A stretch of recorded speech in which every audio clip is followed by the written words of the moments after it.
do you think it would affect, will be harmful to Harapan during the KKB by-election? Are you concerned that non-Malay voters might not come out to vote or vote against Harapan? Well, I think we look at it as a whole. One is that Pakatan Harapan should never take our supporters for granted, regardless whether they are Malays, non-Malays or whatever. Yes, I mean, our non-Malay votes have been strong traditionally.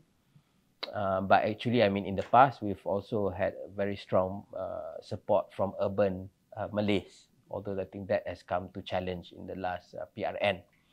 So, I think my message would be that whatever happens, I mean, because in that seat in KKB, I think the Malay numbers are also quite big. So I think one is that we don't take any of our support for granted. Then two is that we need to reach out. I think there's still a lot of people who are the fence-sitters who swing from one party to another. And traditionally, they have been determining who win or loses in elections. So one is that we don't want to lose our core, but we need to win over the swing voters, whether they are Malay or non-Malay, and to address their concerns.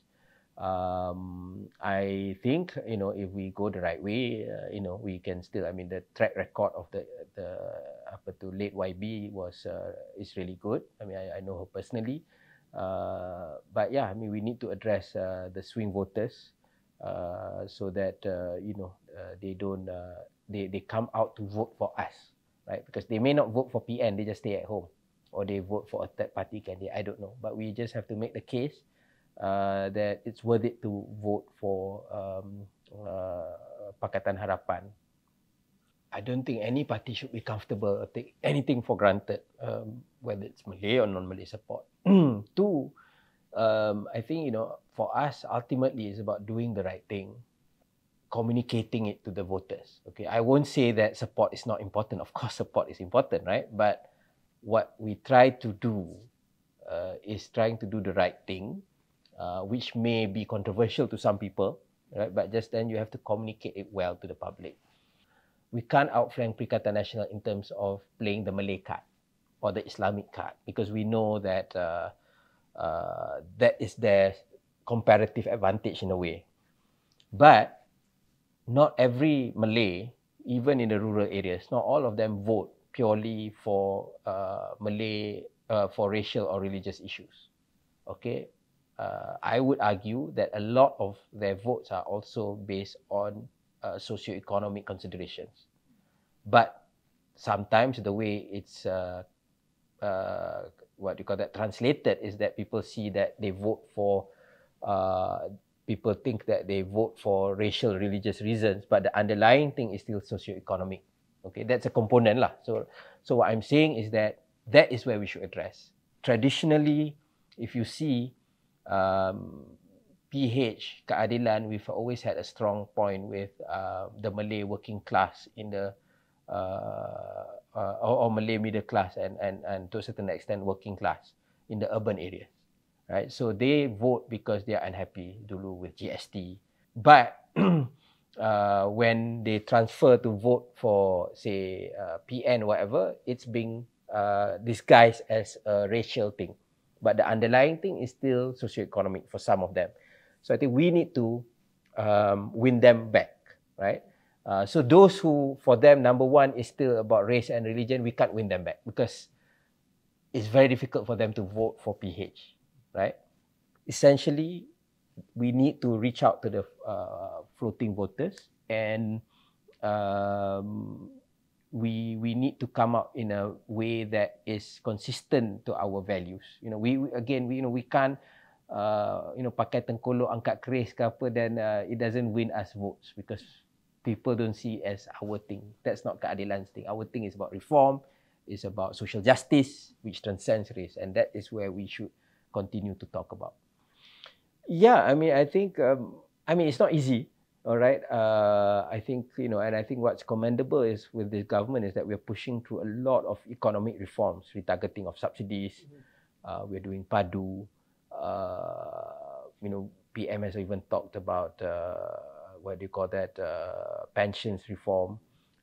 We are talking about progressive wage mechanism. And these are things that a lot of government have talked about or considered, but they've shied away from actually implementing it because they know it's politically explosive. But here we have the government, I mean, we have Datuk Sri Anwar, we have Rafizi, who are taking the bull by its horns. And but I think it's also crucial, and we believe that done the right way, communicated the right way, it will translate to support. So, are you satisfied, YB, with the level of communications, the level of communications on the government side and on the party side? We definitely need to do better. I think the challenge has always been that, when we were in opposition at one time, I mean, if you look at the start of Reformasi, we had the advantage in terms of cybersphere. Not just, 99, you had your Laman Reformasi and all that, Mark. All the way until even the early days of blogging, Facebook, Twitter.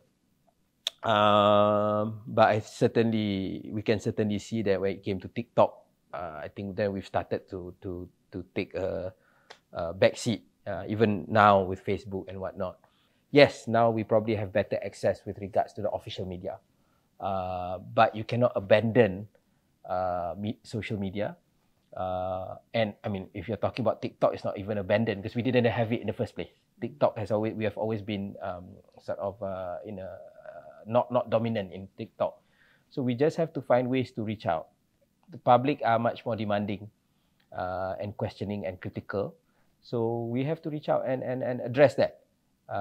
So I think, yes, we definitely need to do better in engaging with the press, with engaging social media, reaching out, even using things like, say, if you're talking about the Malay voters, how do you engage with the religious NGOs, with religious institutions, not just JAKIM, TV Al-Hijrah and all that, because that's there, yes, that's for the government, but you need to go beyond, going to the madrasah, going to the pondok, with the pendakwah bebas and all that. How do you reach out? And I think we need to do better with regards to that. The danger has always been that when you are in power, all of us become ministers. Kalau tak jadi deputy ministers, kalau tak jadi you hold a position somewhere, or those things lah. So the political job then gets sidelined, and I think we can't afford that.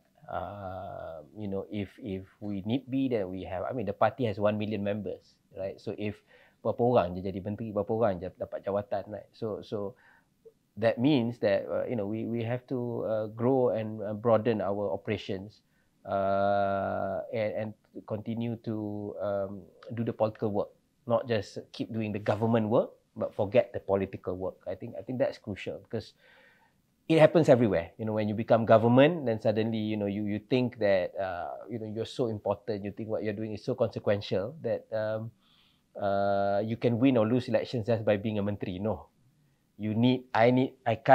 I always remember that, yes, I'm a menteri, but I'm also Naib Presiden of the party. I'm also ketua cabang.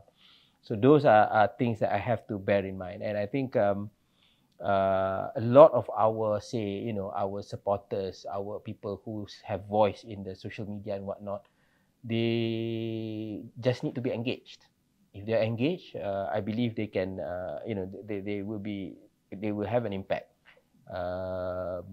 And yeah, things like TikTok and all that is also generational, right? If you ask me in the beginning, when I see people doing the silly dance and all that, it's quite cringe, right? Cringy to do all that. But that's the nature of the thing, and that's where people are, right? So you can look down on it and say that it's not worth your time and lose out, or you have to just be part of the thing, right? And that is something that I think is crucial for us, right? Because we used to be able, people like me, we found Twitter, we found websites, we found Facebook to be natural to us, right? Blogs. But now when it comes to TikTok, then we're a bit old, and we haven't got used to that. I think that is something that we need to really bear in mind.